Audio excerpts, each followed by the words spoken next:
Taylor Eugene Courtney was born July 29, 1953, in Ajo, Arizona. By the time he was 20 years old, Taylor was living in an apartment in Phoenix, attending school and working as a welder. He didn't have any siblings, and his parents still lived in Ajo, so every weekend he would make the drive from Phoenix to Ajo to spend some time with them. In January 1974, Clarence and Elder Rita, Taylor's parents, became concerned when he didn't show up over the weekend, and they were unable to get a hold of him. It had been over a week since there had been any communication. They notified the Phoenix Police Department. On Tuesday, January 15, 1974, police entered Taylor's apartment. There they would make a shocking and gruesome discovery. Taylor Courtney was found naked, face down on the floor, with gunshot wounds and stab wounds. Officers on the scene said he had been sexually mutilated. His apartment was empty, as if he was in the process of moving. Taylor's truck was found abandoned, not far from his apartment, around the 1000 block of North 21st Street. It had been stripped.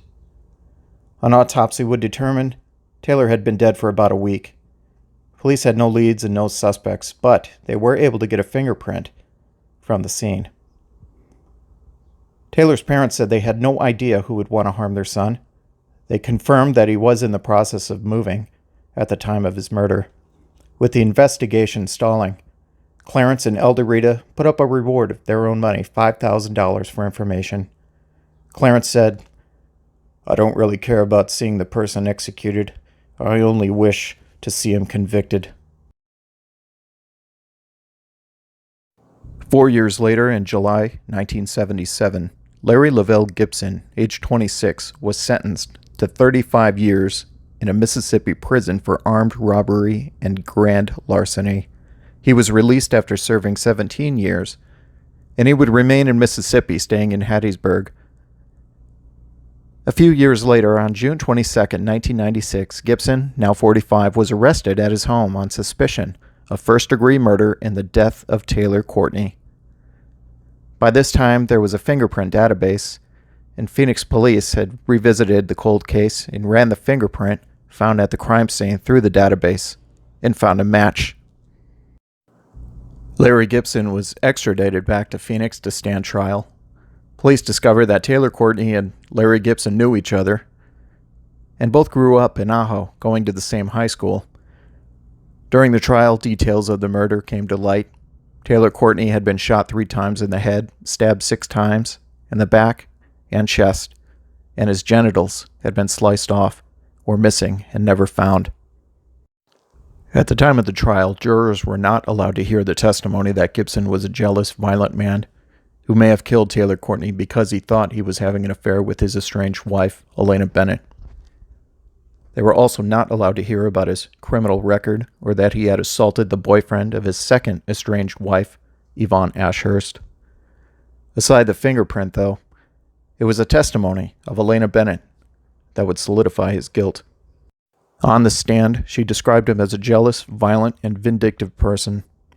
At the time of Taylor's death, she had filed for divorce from Larry, and a few days after Taylor's murder, Larry showed up to her home one night, taking pleasure in holding a gun to her head and threatening her with a knife.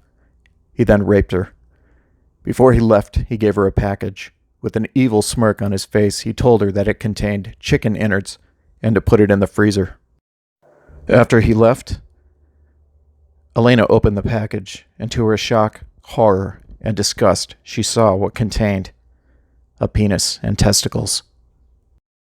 She told jurors that she did not want to admit to herself what she saw in that package. She tried not to think about it, but it's all she could think about. During this time, Larry continued to stalk Elena. After a few months, she removed the package from the freezer. She would open it up, walk next door, and give it to the neighbor's dog. The dog, with a better grip on reality than Elena at this point, refused it.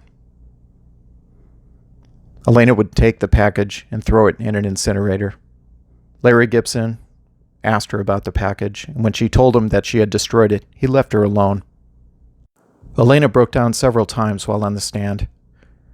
Taylor Courtney's parents, Clarence and Elder Rita, according to an article in the Arizona Republic, they hung their heads, covering their faces with their hands. In 1999, Larry Lavelle Gibson was found guilty of first-degree murder. Prosecutors would seek the death penalty. However, he would be sentenced to life in prison. In 2002, the Arizona Supreme Court overturned the conviction because they said the judge improperly disallowed testimony that other people may have committed the crime. The defense argued that two other people had motives to kill Courtney, but the trial judge, citing lack of evidence, precluded that theory from being offered to jurors. The Supreme Court ruled that the defense should have been allowed because it created reasonable doubt about Gibson's guilt. In 2003, Larry Lavelle Gibson was found guilty and sentenced to 23 years in prison. In the end, police concluded that Larry killed Taylor because he thought he was having an affair with his wife. According to court records, Taylor was involved with 3 women who were either married or in a relationship at the time. Police believe what Elena Bennett said on the stand about receiving the package and its contents. And this is the location as it appears today of where Taylor Courtney's apartment was at the time of his murder. Long ago torn down, it was a vacant lot for a number of years and now home to another apartment complex. And here is the location where Taylor's truck was found at the time of his death, not far from where he lived. Taylor Courtney's mother, Elder Rita, lived to the age of 85, and she passed away in 2007. Clarence Courtney, Taylor's father, would live long enough to hear about the death of Larry Gibson, who died in prison in 2009 at the age of 58. Mr. Courtney would pass away 1 month later at the age of 85. Taylor, Clarence, and Elder Rita are buried at Ajo Cemetery in Ajo, Arizona.